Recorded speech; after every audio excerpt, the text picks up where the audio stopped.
Post na naman tayo, pang-apat. Pang-apat cancel. Sinubukan ko, ka-cancel na naman, oh. Dalawang magkasunod. Ngayon, di post na naman. Kanina, hindi yun magkasunod, eh. Ngayon, magkasunod na,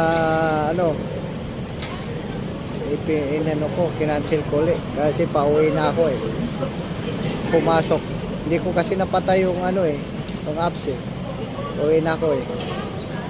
Aba, may pumasok. Di na post na naman. 4 minutes na naman mahigit. 4 minutes, 50 seconds ata. Mga paps, yan ang panay cancel, panay post. Pag sunod yan, delikado ma-deactivate yung dyan. Napaka-traffic, eh. Linggo ngayon, alas 3:37.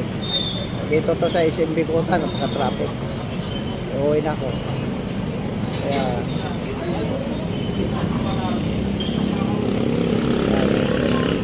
pang-apat na dalawang magkasunod nga cancel ngayon, dalawang magkasunod na post din. Kanina hindi naman yun magkasunod, eh. Bali 4 na post ng ngayon.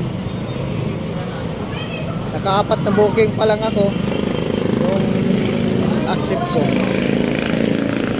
Kaya 4 din yung cancel. Uwi na ako kasi 1:30 ako open. Ayun. Bye-bye. Ingat-ingat mga paps sa mga bumibiyahe, bumabakbak ngayon.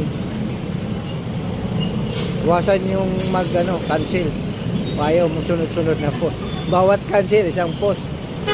Hindi mo grab, dapat patawag ka sa Kongreso. Lalayo pa ng pick up. Ka-cancel talaga, pipick up ka ng 1.7. Pag nagkamali pa ng mag 2.3 pa. 1.6 sa mga pick up. Kaya ka-cancel talaga. Traffic pa. Sige, bye-bye. Ingat sa mga bumabakbak.